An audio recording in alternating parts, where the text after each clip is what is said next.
हम अक्सर अपने आसपास ऐसे लोगों को देखते हैं जो कि दिन भर बहुत मेहनत करते हैं, दिन भर बहुत मजदूरी करते हैं, लेकिन फिर भी वो अपनी ज़िंदगी को सिर्फ गुजारे में चला पाते हैं। और अगर हम अच्छे से देखें तो हमारे आसपास ऐसे भी बहुत सारे लोग हमें दिखते हैं जो कि हमारी नज़रों में मेहनत तो कम करते हैं, लेकिन फिर भी they are at a good financial position. वो एक अच्छी स्थिति में होते हैं, अपनी ज़िंदगी में एक मज़ेदार ज़िंदगी जीते हैं। दोनों लोग हमारे बहुत करीब हमें दिख जाएंगे, लेकिन फिर भी दोनों में बहुत फ़र्क है। कैसा हो अगर मैं आपको बताऊं कि दोनों में सिर्फ और सिर्फ 3 बातों का फ़र्क है। सिर्फ 3 बातें वो ऐसी हैं जो कि दूसरे लोग जानते हैं और पहले वाले लोग जो गुजारा करते हैं अपनी ज़िंदगी में वो नहीं जानते। वेल, डेफिनेटली ये ट्रू है। और आज हम आपके लिए वो 3 गोल्डन रूल्स लेकर आए हैं जिससे आपको भी पता चल जाएगा कि what makes this difference. So let's begin. ये तो नॉर्मल है कि हम सब लोग कुछ ना कुछ काम ज़रूर करते हैं। हम में से कुछ लोग नौकरी करते हैं, कुछ लोगों के अपने बिजनेसेस होते हैं, लेकिन उसका रीज़न हमेशा यही रहता है क्योंकि हमें अपने फैमिली के खर्चे, हमारी फैमिली के एक्सपेंस उठाने होते हैं। ये सब काम इसलिए हम करते हैं। लेकिन मेरा आप सब लोगों से एक सवाल है कि जब हर महीने शुरुआत में हमारी सैलरी हमारे अकाउंट में क्रेडिट होती है तो वो सैलरी आती किसके लिए? मेरा मतलब है आपसे पूछने का कि वो जो पैसे होते हैं वो किसके होते हैं? क्या आपके होते हैं वो पैसे? आप उस सैलरी का करते क्या हो? कभी आपने सोचा? सबसे पहले अगर मैं आपको बताऊं कि एक नॉर्मल हाउस होल्ड, एक नॉर्मल व्यक्ति जिसकी 30-40 हज़ार रुपये की सैलरी होती है, वो अगर अपनी सैलरी का करता है क्या है? वो सबसे पहले एक अपनी EMIs पे करता है, उसके ग्रॉसरी बिल्स होते हैं, उसके फैमिली के एक्सपेंसेस होते हैं, उसके ट्रैवलिंग के खर्चे होते हैं और बहुत सारे खर्चे होते हैं जो कि वो अपने 30-40 हज़ार के स्टैंडर्ड के हिसाब से मेंटेन रखता है। क्योंकि जितनी आपकी सैलरी होगी हर आदमी उतना स्टैंडर्ड मेंटेन करेगा। ये सारे खर्चे एक नॉर्मल आदमी करता है और जाहिर से ही बात है कि आपके खर्चे करे बगैर कभी ज़िंदगी नहीं जी सकते। You can't live without spending. हम सबको पे करते हैं, लेकिन सिर्फ एक शख्स है जिसको हम पे नहीं करते, वो है हम खुद।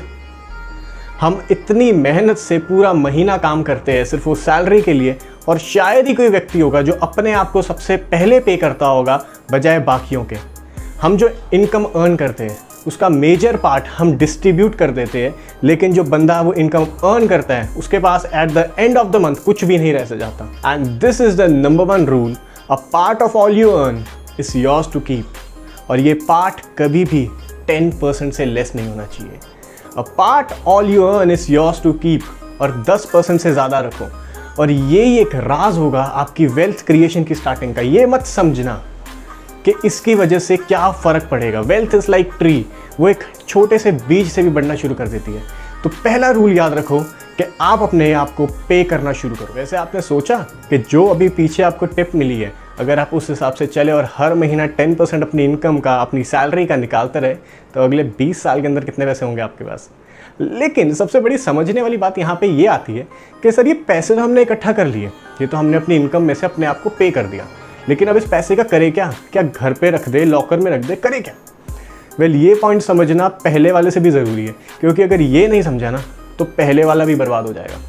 मैं आपको अगर बताऊँ तो मेरा एक दोस्त है, जब उसने सेविंग्स शुरू करी, अपने आप को पे करना शुरू किया, तो उसके पास 1-2 साल के अंदर 2.5-3 लाख रुपए इकट्ठा हो गए। उसके पास सेव्ड पड़े थे। वो बहुत खुश था। उसने अपने एक कलीग के साथ ये बात शेयर करी अपने ऑफिस में कि मेरे पास तो सेविंग्स पड़ी है और मैं उसको कहीं लगाना चाहता हूँ, I am looking for opportunities. उसके कलीग ने उसे एक शख्स से मिलवाया, उसका कोई दोस्त था, और उस शख्स ने उसे बोला कि आप मेरे को 2.5 लाख दे दो, मैं सिर्फ अगले 3 महीने के अंदर आपको इसका 3 गुना करके दे सकता हूँ। मतलब 7.5 लाख रुपए का उसने प्रॉमिस किया मेरे दोस्त को। वो एज सच एक नया था, तो उसको ये रिटर्न्स बहुत ज़्यादा अच्छे लगे और उसने सोचा इतने रिटर्न्स तो कहीं पे भी नहीं मिल सकते, और वो लालच में फंस गया। पहला महीना बीता, दूसरा महीना बीता और तीसरा महीना आ गया। तो मेरे दोस्त ने बात करी उस शख्स से, लेकिन उसका फ़ोन नहीं मिल रहा था। जो उसका कलीग था वो भी ऑफिस छोड़ के जा चुका था।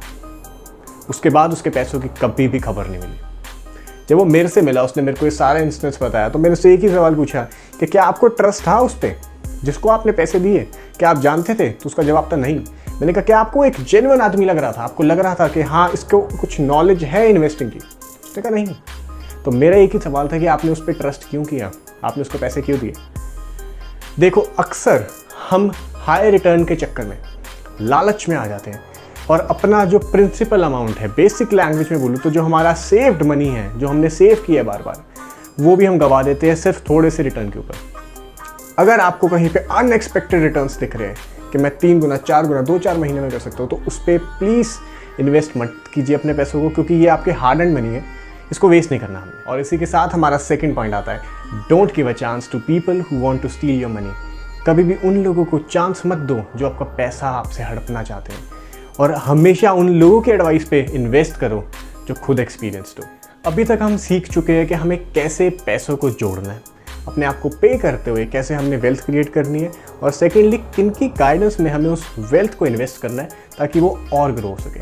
अभी तक 90% लोगों को लग रहा होगा कि दिस इज़ ऑल, अभी तक हमें बहुत कुछ चीज़ें पता चल गई है, लेकिन एक और चीज़ ज़रूर ऐसी है जो कि इन दोनों चीज़ों को मिलाकर सम अप करेगी 3 गोल्डन रूल को।